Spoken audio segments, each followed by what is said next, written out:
reinado de Dom Afonso III termina um ciclo a que se pode chamar a monarquia românica e começa um novo ciclo, a monarquia gótica.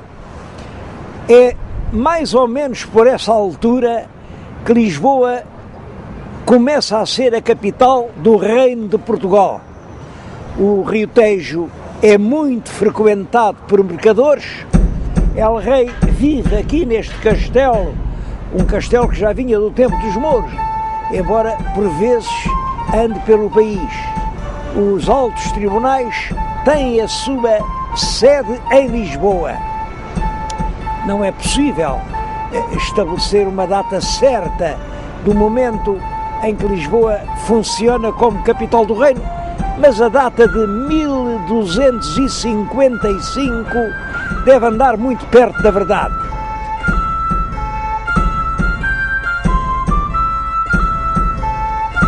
Ao rei Dom Afonso III sucede no trono o filho primogênito, que é o Dom Dinis. Devo dizer-lhes que não foi uma sucessão pacífica, porque Dom Dinis, quando nasceu, o pai estava casado já com a mãe de Dom Dinis, a rainha Dona Beatriz, mas ainda era viva a primeira esposa, a tal Condessa de Bolonha. Portanto, em bom rigor, o Dom Dinis não era filho legítimo, porque o casamento ainda não tinha sido legitimado. Foi por isso que os irmãos fizeram uma guerra, é a Guerra de Porto Alegre. A região de Porto Alegre e o castelo de Porto Alegre estão ligados a essa guerra. Eu estou a falar-lhes de reis, mas devo dizer que os nomes mais altos da história portuguesa nem sempre são os dos reis, nem sempre são os dos vencedores ou dos perdedores das guerras. Não. Nesta altura há dois nomes que deram uma repercussão universal e dos quais eu não posso deixar de falar. Primeiro é Santo António de Lisboa. Foi aqui que nasceu Santo António do ano de 1195.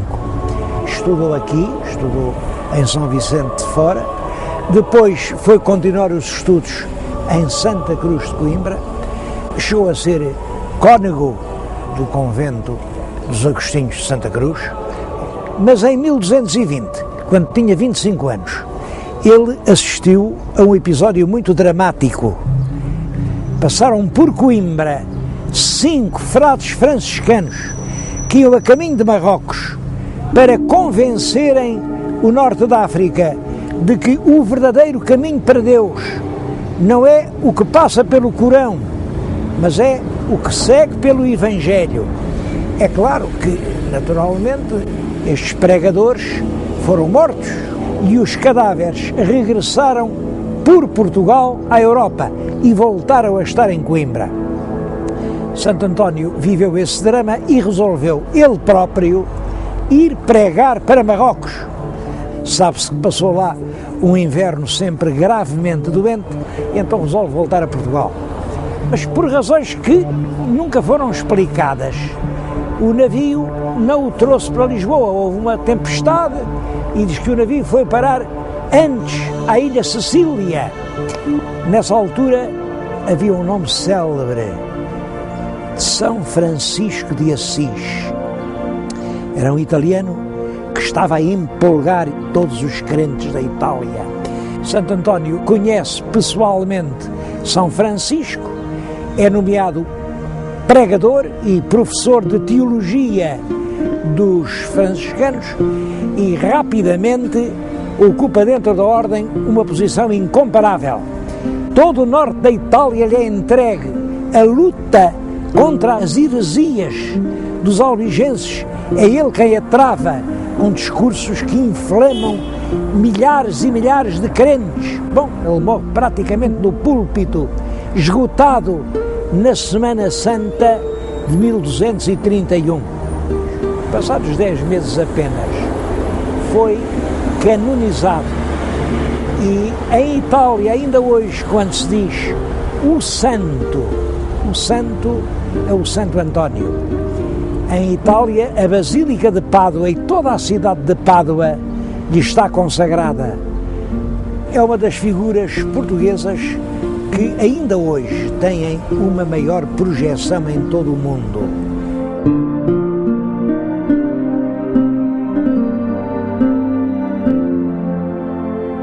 Uma outra grande figura de português do século XIII é Pedro Spano. Pedro Spano nasceu também em Lisboa, não sabemos ao certo onde, mas Lisboa era pequena e, portanto, não seria aqui muito longe das muralhas da Catedral. Ele era filho de um médico de Lisboa e veio a ensinar medicina e lógica em várias universidades da Europa. Adquiriu com isso um prestígio tão grande que veio a ser eleito Papa no ano de 1277. É o Papa João XXI. Como lógico, deixou uma obra que durou séculos. Quando eu era estudante liceal, nós ainda aprendíamos os silogismos. Os professores obrigavam-nos a aprender uma cantilena para nós sabermos quais eram os modos válidos do silogismo. Eu ainda me lembro dela: Bárbara, celarende, dari, ferio, cesares, camestres, festino, barroco. As vogais de cada uma destas palavras indicavam os modos válidos. É claro que esta cantilena é apenas uma mnemónica. Mnemónica quer dizer um artifício para as pessoas se lembrarem. Mas quando um artifício inventado por um professor é aprendido pelos estudantes 700 anos depois de ele ter vivido, é porque era realmente um grande professor.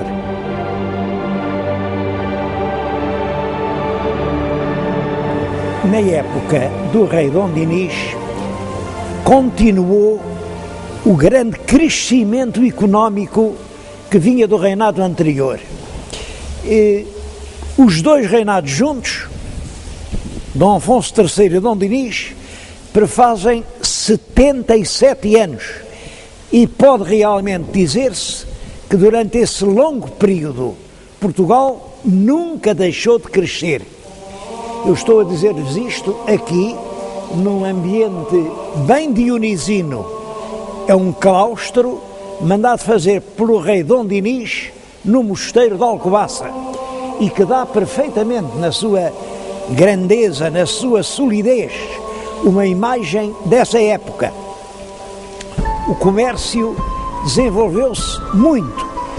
Em 1293, o rei confirmou a Bolsa Marítima. A Bolsa Marítima era uma organização dos mercadores portugueses que faziam um depósito de uma parte dos seus lucros para cobrir os prejuízos das viagens. Há muitos outros sinais de progresso. A língua portuguesa, o nosso idioma, é declarado idioma oficial e é essa língua que se passa a usar nos documentos públicos, em vez do latim. Em 1288, o rei Dom Dinis conseguiu do Papa autorização para que funcionasse em Portugal o primeiro estudo geral. Como sabem, é a origem da nossa universidade. As fronteiras terrestres foram delimitadas pelo Tratado de Alcanices. A partir daí, o Portugal continental teve quase praticamente a mesma configuração e nós somos uma das nações do mundo com mais antigas fronteiras. Um outro ato importante desta época é a criação da Ordem de Cristo, porque o Papa tinha extinguido os templários e tentava confiscar os seus bens. O rei Dinis tinha acabado a guerra com os mouros em terra, com a conquista do Algarve, Mas essa guerra prosseguia no mar e quem estava especialmente incumbido da guerra contra os mouros eram os templários e agora os cavaleiros da Ordem de Cristo. E é por isso que os navios dos descobrimentos ainda trazem nas velas a cruz da Ordem de Cristo.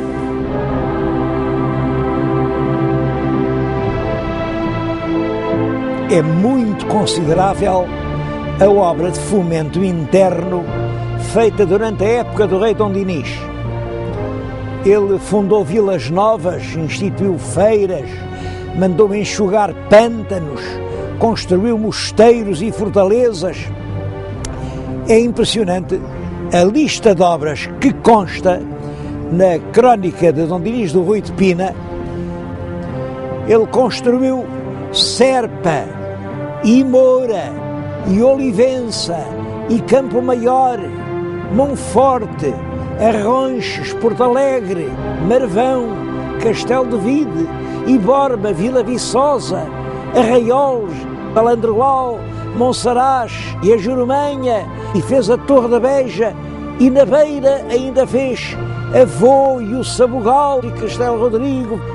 Eu só não continuo a lista até ao fim, porque não posso preencher este tempo só com o reinado de Dom Dinis. Mas é, na verdade, uma obra muito notável. É claro que esse enorme número de obras da iniciativa real, e portanto pagas pelo erário real, significa um grande aumento de riqueza.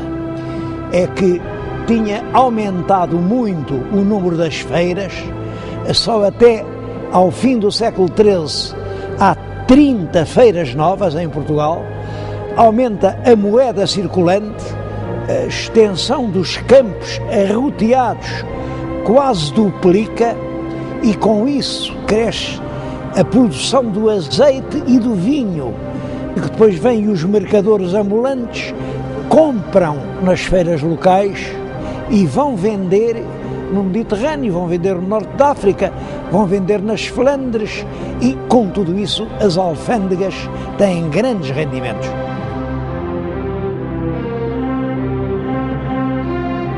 O rei de Portugal casou com uma filha do rei do Aragão, a princesa Isabel. Vem a ser a famosa Rainha Santa. Esse casamento fez-se primeiro por procuração em Barcelona e depois realizou-se com uma grande solenidade na vila portuguesa de Trancoso. Penso que esse casamento é um facto importante na história portuguesa. Importante tanto pela personalidade da Rainha Santa, que se vai revelar uma grande defensora da paz, tanto no plano interno, porque o país estava dividido em frações que se degladiavam de morte, como no plano internacional, em que ela procura que Portugal tenha uma posição de árbitro, de medianeiro entre as várias nações hispânicas. A rainha, em virtude dessa sua ação, foi rodeada, ainda em vida, por uma espécie de auréola de santidade. O povo atribuía-lhes milagres e ela veio realmente a ser beatificada, ainda no Renascimento, pelo Papa Leão X e depois canonizada, mas isso já no século XVII, pelo Papa Urbano XVIII. Este é o mosteiro de Santa Clara a Velha. A rainha, já nos últimos anos de vida, é por volta de 1330, ela morreu em 36, manda fazer um sepulcro lindíssimo e a ideia dela era ficar aqui, nesta igreja de Santa Clara, que ela própria mandou construir. Isso não foi possível porque, passados cerca de 15 anos sobre a construção, dá-se a primeira inundação do rio Mondego, as águas invadem a igreja, começaram a tentar fugir ao ritmo das águas, a fazer planos mais altos, um coro alto para pôr o túmulo, mas o túmulo nunca pôde ir para o lugar onde a rainha sonhou que ele havia de ficar. Acabaram por colocá-lo também aqui em Coimbra e está no Coro Alto de Santa Clara Nova.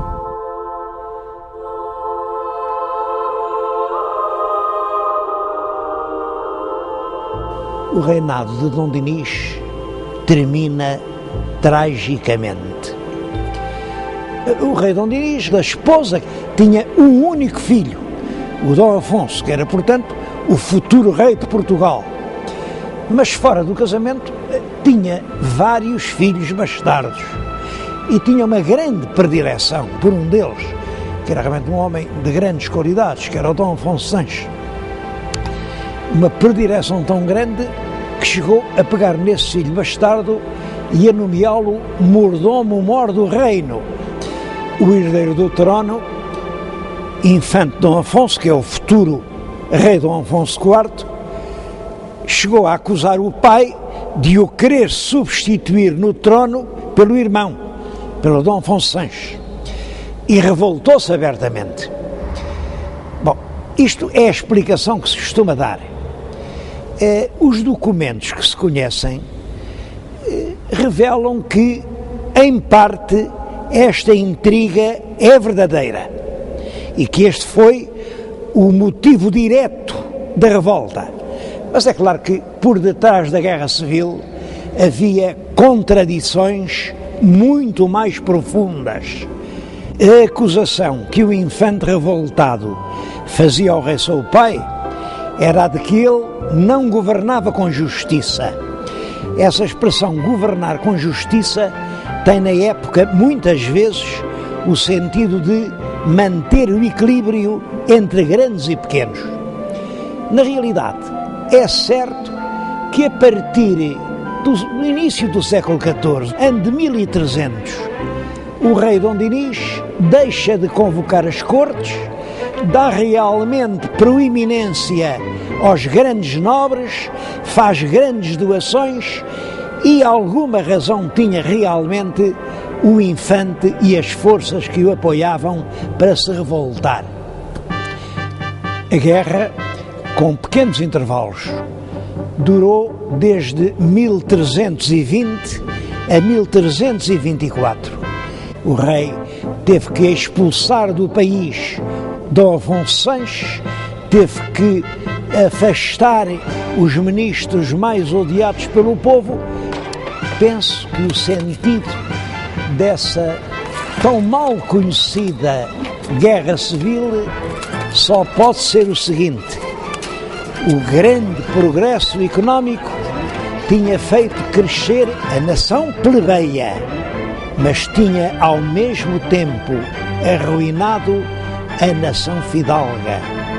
Por isso, na véspera do último combate em Santarém, foram contar as lanças.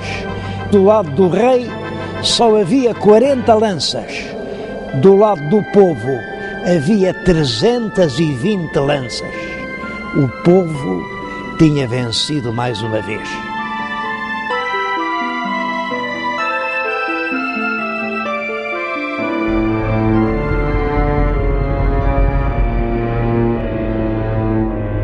O século XIV foi um mau século para toda a Europa ocidental e Portugal não fez exceção.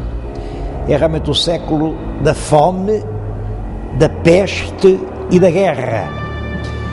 Os progressos do século XIII tinham aumentado muito a população. As cruzadas tinham feito surgir grandes cidades, a riqueza circulava por toda a parte, mas a população aumentou muito e começam a surgir grandes fomes. E em 1348 alastra por toda a Europa Ocidental uma epidemia terrível, a peste negra. A peste negra matou, em certas regiões, cerca de 1/3 da população e teve efeitos sociais muito importantes, porque os trabalhadores que aceitavam trabalhar nos campos já não eram muitos, agora com a peste negra são ainda menos, e eles deixam de querer servir pelos regimes antigos, que era o trabalho a bem fazer, quer dizer, trabalhava-se o ano inteiro em troca do bem que o amo lhes quisesse fazer. Isso significa trabalhar em troca da subsistência. Agora o trabalhador já exige que lhe deem dinheiro pelo seu dia de trabalho. Chama-se isso um ganha-dinheiro. Era uma palavra odiosa, o ganha-dinheiro. Corresponde, é claro, ao proletário de hoje. E eram pessoas que, se não lhes pagassem, não trabalhavam.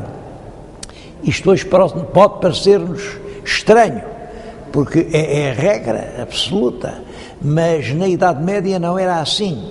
No século XIII e daí para trás, as pessoas trabalhavam sem qualquer salário, apenas em troca do pão que comiam. Além da peste, a guerra.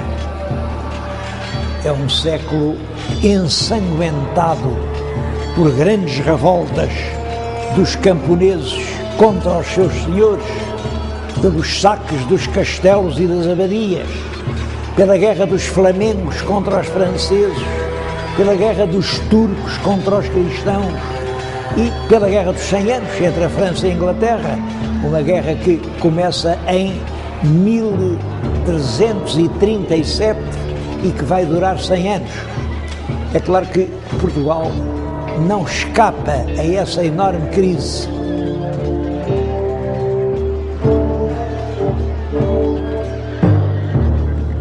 O novo rei, Dom Afonso IV, começou a reinar em 1325.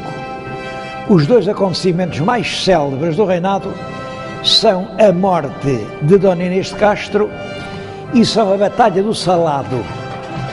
A Batalha do Salado é uma batalha travada no sul de Espanha, perto da cidade de Tarifa, contra os exércitos coligados do rei de Marrocos com o rei de Granada, que fizeram um último esforço para reconquistar para o Islão a Península Hispânica.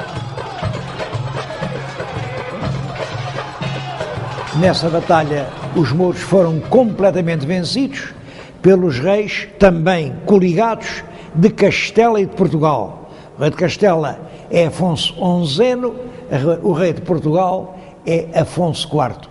E eu estou a falar-lhes nisto aqui perante o túmulo de um dos combatentes do Salado, Lopo Fernandes Pacheco, que foi um fiel conselheiro de Afonso IV e que o acompanhou na tal famosa batalha.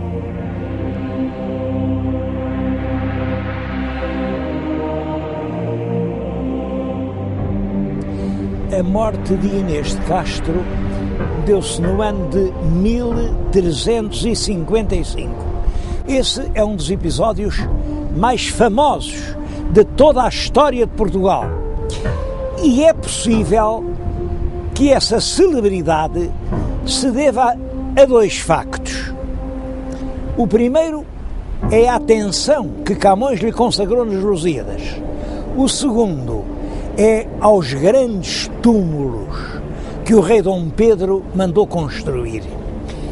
Muitos se lembrarão ainda daquela estrofe célebre: estavas, linda Inês, posta em sossego, de teus anos colhendo o doce fruto, naquele engano d'alma, ledo e cego, que a fortuna não deixa durar muito. A verdade é sempre diferente da lenda e, neste caso, a verdade é a seguinte: o infante herdeiro do trono, que era Dom Pedro, vivia já há anos maritalmente com uma dama da alta nobreza galega, Dona Inês de Castro, e já tinha 3 filhos dela. É até possível que já estivesse casado com ela. Entretanto, em Castela, rebenta uma grande revolta contra o rei, a quem eles chamaram Pedro Cruel, e para o substituir, vêm convidar o nosso infante Dom Pedro, o herdeiro da coroa portuguesa. É claro que isso levaria o infante a meter-se numa guerra que não tinha nada a ver connosco. Mas naturalmente que a companheira do infante, a dona Inês de Castro, via nesse convite uma grande honra. Por esse caminho ela chegava a ser rainha de Castela e, portanto, certamente ela aconselhava o companheiro a aceitar o convite. Isto que eu estou a dizer não é uma pura hipótese, é isto que se retira dos documentos que nós conhecemos. O rei Dom Afonso IV não concordava com uma intervenção portuguesa numa guerra com a qual nós nada tínhamos que ver. E ele não queria que o infante se metesse na guerra dos espanhóis. É por isso que ele manda executar Inês de Castro, a conselheira do infante. Como calculam, o infante Dom Pedro não se resignou a perder assim a mulher da sua vida, a mãe dos seus filhos. Revoltou-se, o país entrou numa onda de violência, até que Dom Pedro sucede no trono ao pai, declara solenemente que Inês era a sua esposa, que os filhos do casamento eram filhos legítimos e mandou lavrar os mais belos túmulos que até hoje se fizeram em Portugal. No interior do mosteiro de Alcobaça está Inês em frente de Pedro. Os anjos sustêm-lhes as cabeças e parece que eles aguardam a hora em que vão soar as trombetas do juízo final. Quando isso acontecer, os mortos vão ressurgir dos seus túmulos. Eles vão abrir os olhos. Inês vê em frente de si Pedro. E Pedro, a primeira palavra que vai dizer é Inês. Num dos túmulos há uma legenda que diz: até ao fim do mundo. Eu acho que esta é uma das mais bonitas lendas de amor de toda a história da Europa. E eu não entendo bem como é possível que hoje todo o mundo se comova diante dos túmulos de Romeu e Julieta, que nunca existiram, senão na imaginação de um genial poeta inglês, e permaneça tão impassível perante estes túmulos verdadeiros de uma das mais dilacerantes histórias de amor que jamais no mundo se contou.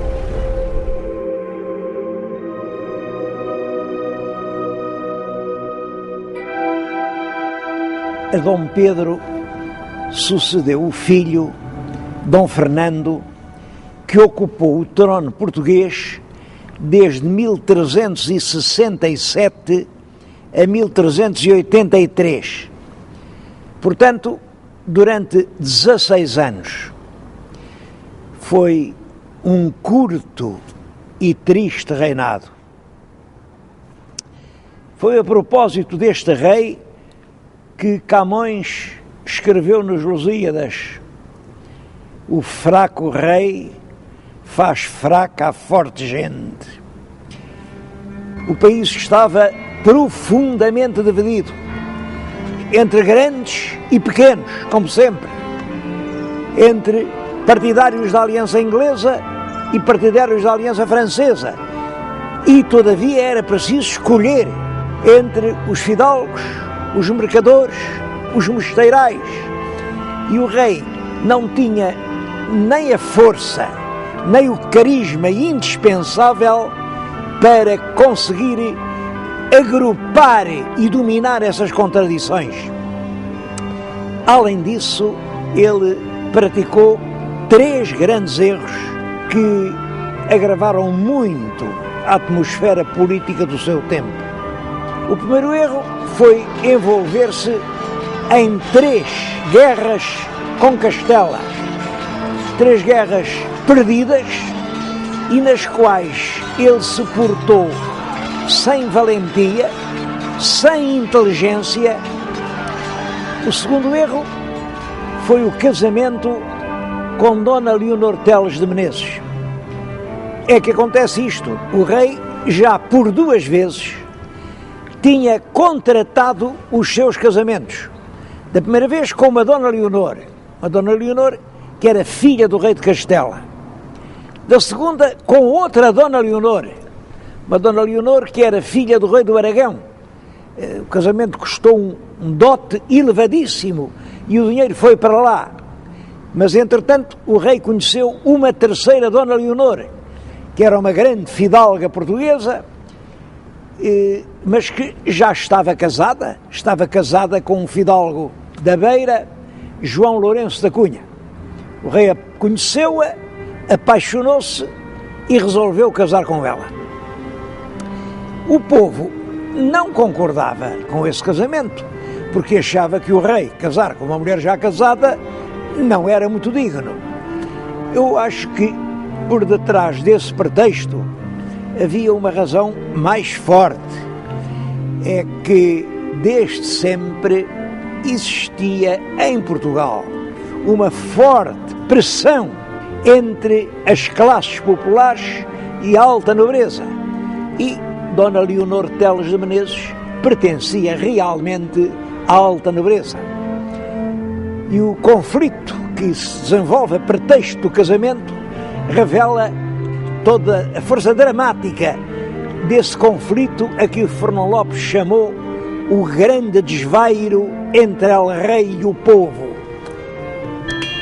É que quando em Lisboa constou que o rei se ia casar, estalou uma revolta e 4.000 mesteirais, mesteiral quer dizer homem de mistério, não é um agricultor, é um homem de ofício popular. 4.000 mesteirais armados, cada um com o que tinha, juntam-se em protesto diante do Paço Real. O rei manda-se informar e finge que está disposto a ouvir as queixas do povo, mas manda-lhes dizer: vocês amanhã, pela tarde, juntam-se todos no adro da igreja do convento de São Domingos e eu vou lá ouvir o que é que vocês têm para me dizer. À hora marcada, o adro de São Domingos era um mar de gente. Todos queriam ouvir como é que o rei explicava aquela situação. A tarde já estava a chegar ao fim quando se soube a odiada notícia. O rei tinha enganado o povo. Ao raiar da madrugada, saíra por uma porta escondida do Paço Real e, com Leonor Teles, ia já longe de Lisboa, a caminho do norte do país. O alfaiate Fernão Vasques, que era quem tinha sido encarregado de expor as razões populares, não pôde fazer o seu discurso.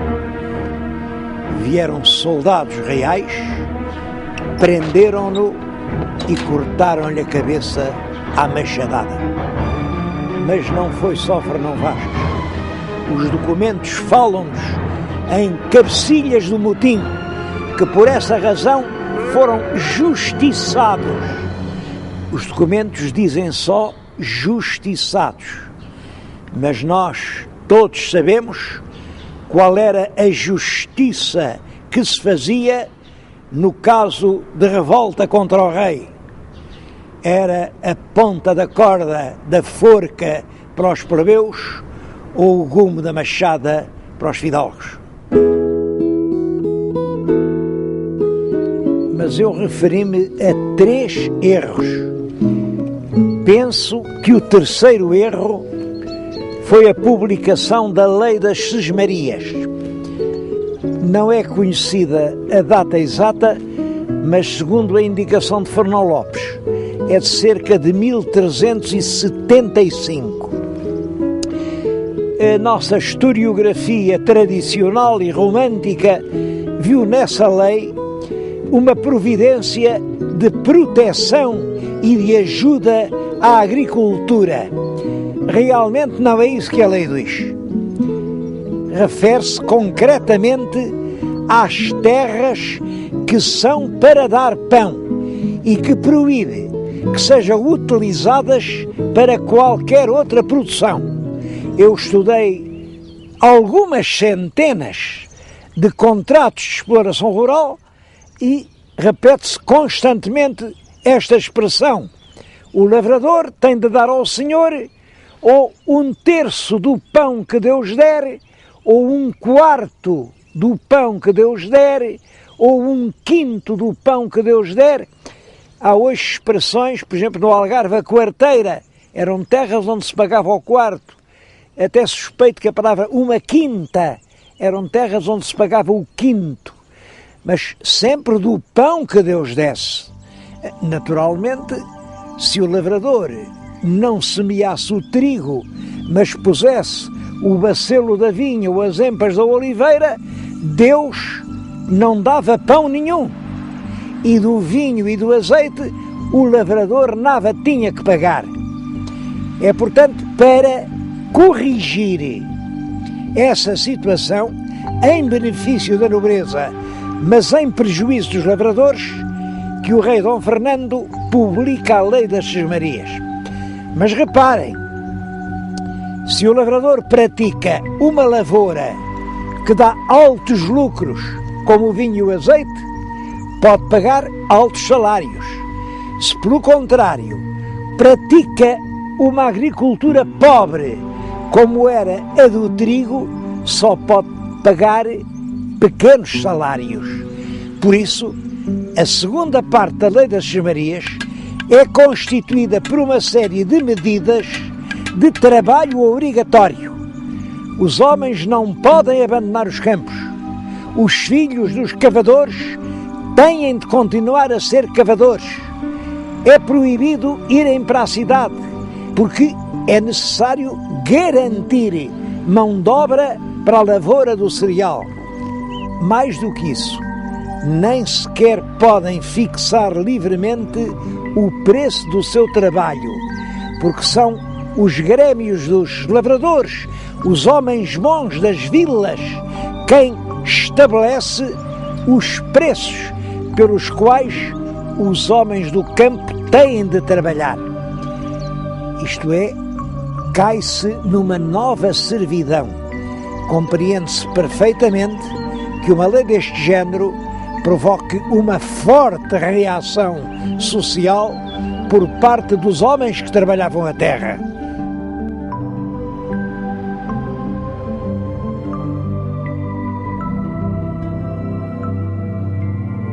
Dom Fernando morreu, parece que minado pela tuberculose, nos primeiros dias de outubro do ano de 1383. Morreu o rei e o que é que vai acontecer agora? Bom, o rei deixou uma filha legítima. Era uma menina, tinha 11 anos de idade, Dona Beatriz. Mas como é que uma menina de 11 anos ia reinar sobre um país dividido por forças contrárias, cheio de conflitos, um país com dificuldades por todos os lados? Como? É claro que o pai e a mãe pensaram nisso e resolveram ajudar a filha de uma forma que lhes parecia segura, que era casá-la com um homem que fizesse respeitar os seus direitos de rainha inteiramente. Esse homem era o rei Dom João I de Castela. Era viúvo, já tinha uma certa idade. É claro que a independência de Portugal corria algum perigo com o facto da jovem rainha portuguesa estar casada com o experiente rei de Castela. Mas os nossos diplomatas e os nossos políticos encontraram uma forma muito hábil. Foi negociar um tratado muito completo, muito penorizado, muito prudente, que eram os famosos trautos. Os trautos diziam isto: quem fica a reinar realmente em Portugal é a rainha viúva Dona Leonor Teles. Enquanto não tiver um filho varão com 14 anos de idade, esse filho varão deve ser sempre educado em Portugal, de maneira que saia um perfeito português. Quando o rapaz tiver 14 anos, a rainha cede-lhe o poder e, portanto, Portugal continua a ter um rei português. Era realmente um sistema engenhoso e esperto. Simplesmente o povo não acreditava lá muito nessas espertezas dos diplomatas. O povo pensava, que diabo, se o rei for castelhano, quem manda em Portugal são os castelhanos, o resto são histórias. E por isso, quando, passados 8 dias sobre a morte do rei, vieram fazer a aclamação da rainha, vinham os fidalgos à frente e diziam: a Real, por Dona Beatriz, rainha de Portugal. E ninguém respondia: a Real, por Dona Beatriz. Noutras cidades, os fidalgos bem se esforçavam, mas o povo rosnava: a Real, quem cujo reino for levá-lo-á. Quer dizer, quem tiver direito ao trono é que vai ficar com ele. E houve mesmo cidades onde o povo respondia em plenas vozes: a Real, por Dom João, rei de Portugal. Esse Dom João era o filho mais velho do Dom Pedro e da Dona Inês de Castro. Ele estava homiciado em Castela, porque aqui tinha morto uma mulher com quem estava casado, isso aqui é verdade, tinha morto em Coimbra a Maria de Teles e tinha fugido para Castela. Mas esse era o rei que o povo queria, era o jovem e vigoroso príncipe Dom João, filho de Dona Inês de Castro e do bom rei Dom Pedro.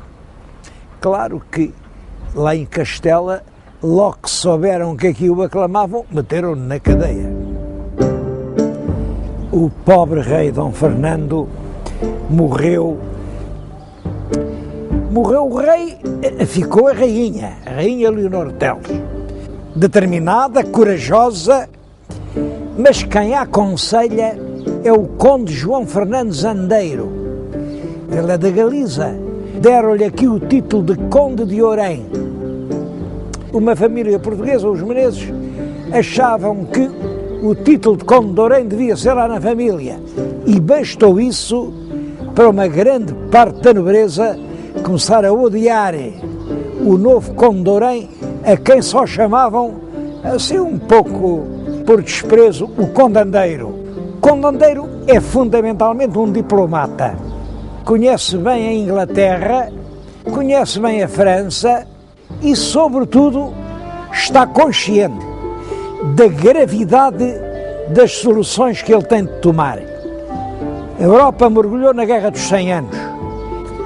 Portugal tinha o seu comércio marítimo muito dependente da navegação no Mar do Norte. E quem manda no Mar do Norte são os navios da esquadra inglesa. Se, portanto, nós não tivermos o apoio inglês, não vamos exportar nem mais uma pipa de vinho, nem mais uma barrica de azeite, nem mais um fardo de pão. O Andeiro, primeiro, inclina-se para a aliança inglesa. E é daí que vem a nossa velha aliança com a Inglaterra.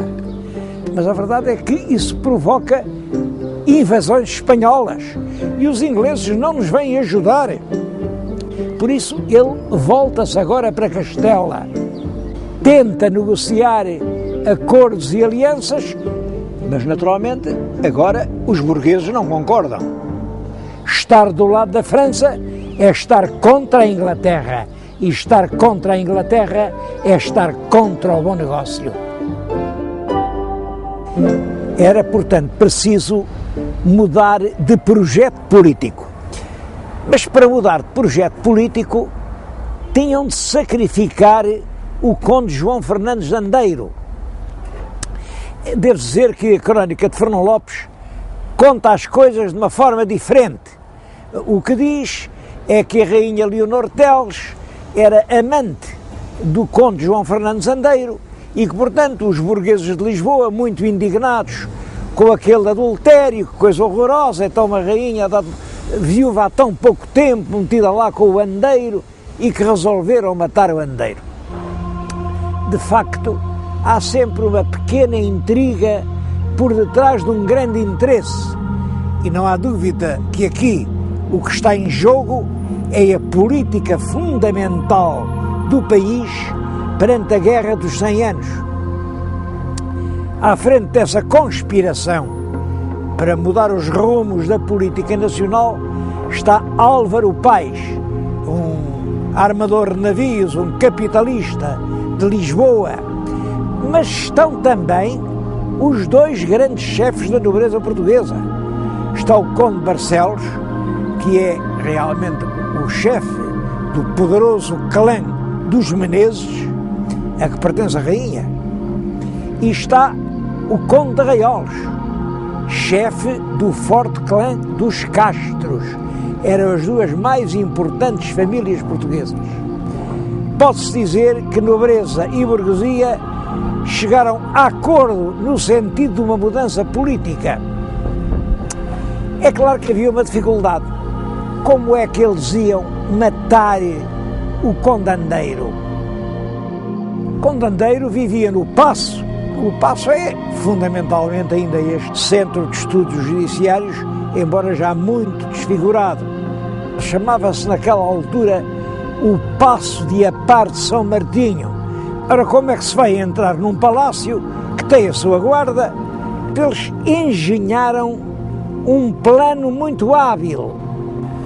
Momentos antes do mestre Davis, que era a pessoa escolhida para matar o conde, entrar no palácio, punham escudeiros a correr aqui, estas ruas da Alfama, a correr e a clamar: acudam ao paço que mata o mestre, que é filho del rei Dom Pedro, e toda a gente corre ao paço. O Paço Limoeiro é rodeado de uma enorme multidão, obrigou os sinos de todas as igrejas a tocarem a rabate, até que, é claro, sentindo a multidão cá fora a ulular, o mestre sentiu-se seguro, lá matou o conde João Fernandes Andeiro e assomou uma daquelas janelas e disse: aquietai-vos, amigos, vivo e são sou, graças a Deus. Saiu do palácio, a multidão seguia como quem segue o Messias. Alguns diziam entre si: tomemos este homem e façamo-lo rei. É claro que isso era difícil, porque havia irmãos do mestre Davis que tinham mais direitos do que ele, que eram os filhos de Inês de Castro. Mas esses filhos estavam em Castela, tinham sido presos.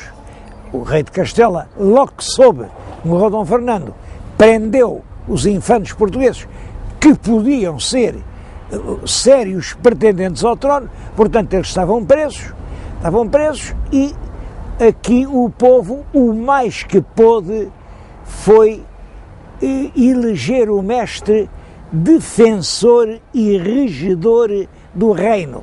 Bom, estas palavras, defensor, encarregado da defesa contra Castela, e regedor, encarregado de o reger. Reger, claro, enquanto não vinha o rei que tinha sido escolhido, que era o filho de Dom Pedro e Dona Inês de Castro, infanta Dom João.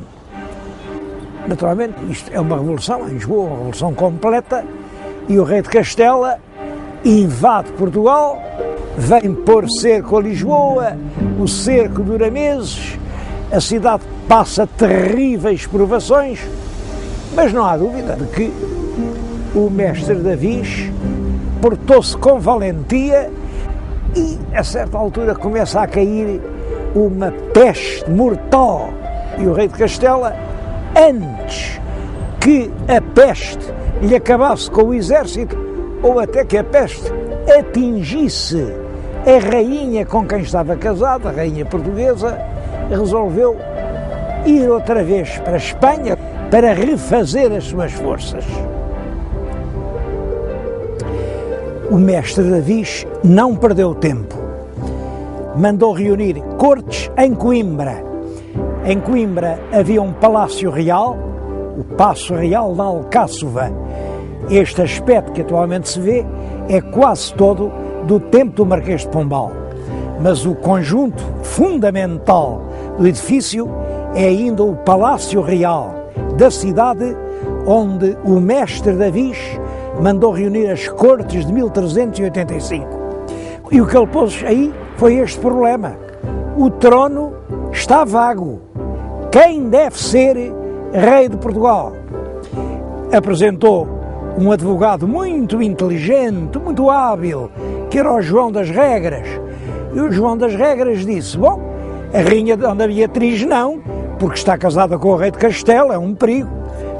Os filhos de Dom Pedro e da rainha Inês de Castro também não, porque o Dom Pedro, afinal, não casou com a Inês de Castro, portanto, eles são filhos bastardos. Se ninguém tem direito ao trono, vamos escolher o homem com mais qualidades, que é Dom João Mestre de Avis. E assim foi. O Mestre de Avis foi eleito rei de Portugal. E começa assim uma nova dinastia, que é a dinastia de Avis. Entretanto, o rei de Castela volta a invadir Portugal, agora com grandes forças, mas os portugueses vão-se postar no lugar estratégico, escolhido com muita habilidade pelo condestável, isto é, o chefe do exército, Dom Nuno Álvares Pereira, um dos poucos fidalgos que estavam do lado de Dom João I. E no dia 14 de agosto de 1385 deu-se a Batalha de Aljubarrota. Essa batalha representou o triunfo completo das forças portuguesas e marcou praticamente o triunfo da independência de Portugal, porque a guerra continuou nas primaveras de cada ano, em campanhas jamais mortiças. É em 1411 que se faz a paz definitiva entre os reis de Portugal e de Castela e que Castela reconhece a Portugal o direito de ter um rei português.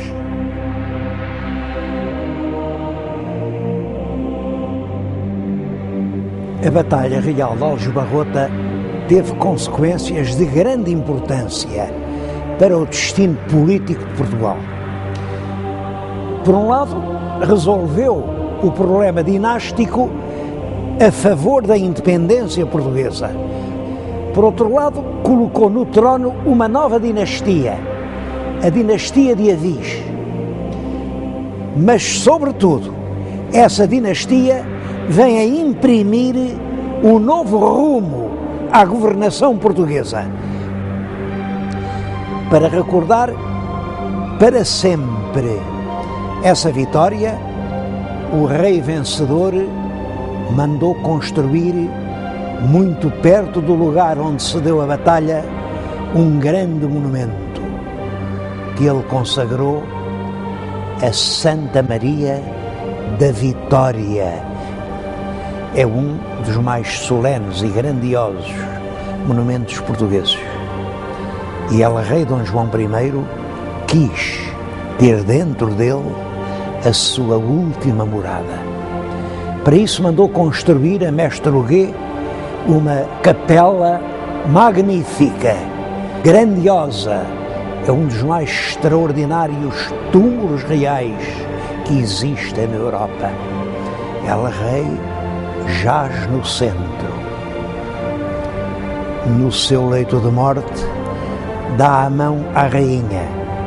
A rainha é Dona Filipa de Lencastre, da família real de Inglaterra, e a princesa que veio consolidar a aliança luso-britânica. Mas esta capela do fundador marcou para sempre a história com a lembrança del Rei Dom João I, Dom João de boa memória, porque o próprio rei fez escrever nas lajes do seu túmulo os principais acontecimentos do seu reinado, que foi realmente um dos mais longos e mais gloriosos reinados da história de Portugal.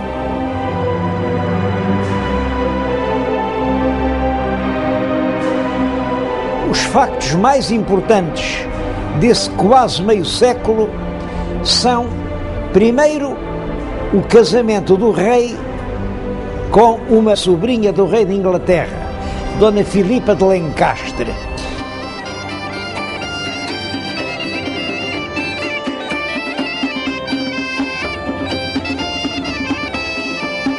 Esse casamento vem reforçar a aliança entre Portugal e Inglaterra, aliança que já tinha sido feita por el rei Dom Fernando, mas que ficou para sempre como uma das pedras angulares da política externa portuguesa.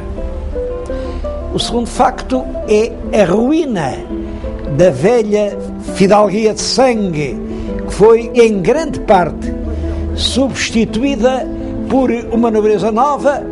Muitos eram aqueles valentes escudeiros que tinham estado ao lado do mestre Davis nas horas incertas de Aljubarrota.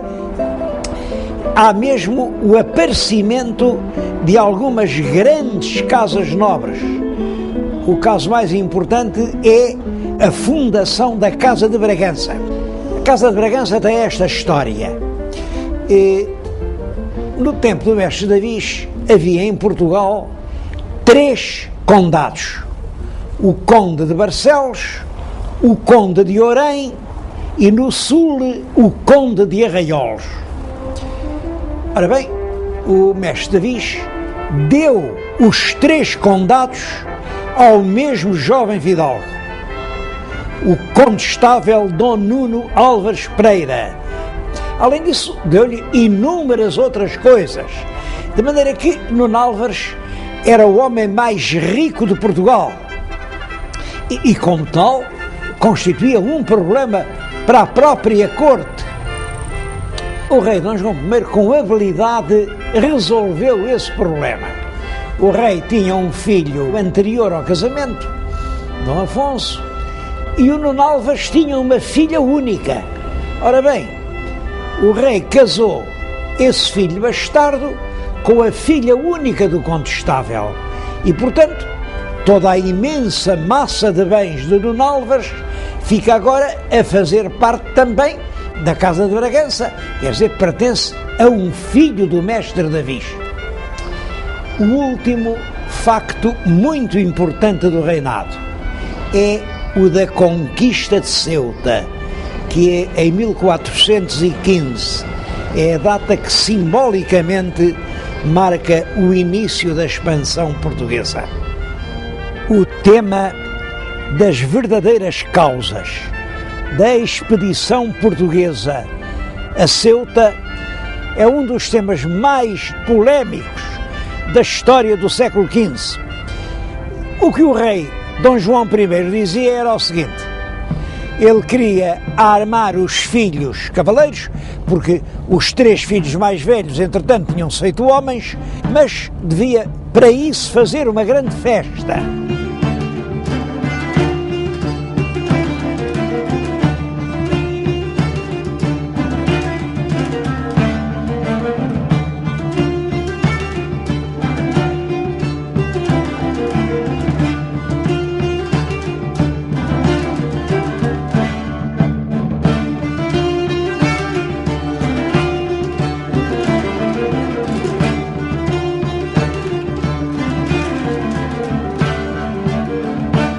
Ora bem, entenderam que melhor que uma festa, com torneios, com despesas, era uma verdadeira expedição militar. E que por isso, para substituir o torneio que se faria em Lisboa, se organizou a grande expedição militar de que resultou a conquista de Ceuta.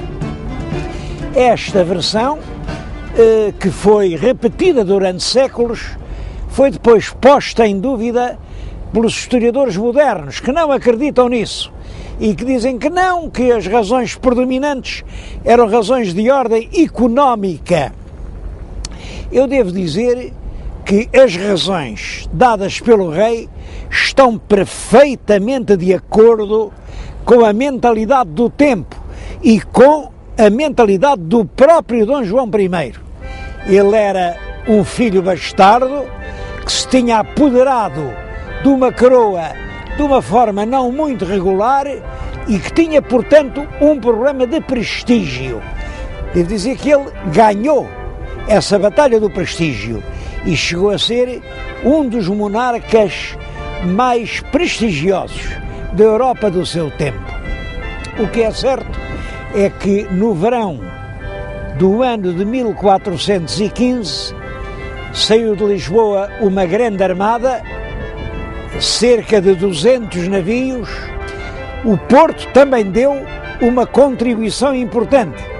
Armaram 70 navios de guerra e dessa contribuição ficou um vestígio que é em parte lenda e em parte verdade. Diz que foi dos restos do aprovisionamento de carnes da expedição de Ceuta que ficou aos portuenses o hábito de comer as tripas à moda do Porto. É uma semi-verdade, porque na realidade é certo que esse hábito vem do abastecimento dos navios. As vísceras não podem ser conservadas e, portanto, eram consumidas na alimentação comum. Só que o abastecimento dos navios não começou com Ceuta, tinha começado muito antes, quando as expedições das cruzadas tocavam no Porto, que era uma região particularmente rica de gado. Cerca de 20 mil combatentes caíram de surpresa sobre a cidade de Ceuta. Logo pouco depois da conquista da cidade, pôs-se um problema. A cidade devia ser conservada em poder dos portugueses ou devia ser destruída e abandonada. O rei Dom João I optou por conservá-la, contra a opinião de muita gente.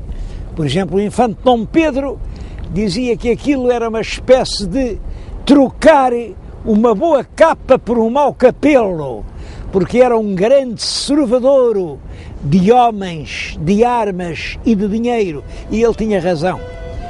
A verdade é que Ceuta ficou isolada por todos os lados, tinha que ser abastecida de tudo e, portanto, a única forma de evitar essa situação era conquistar outras terras que pudessem amparar Ceuta.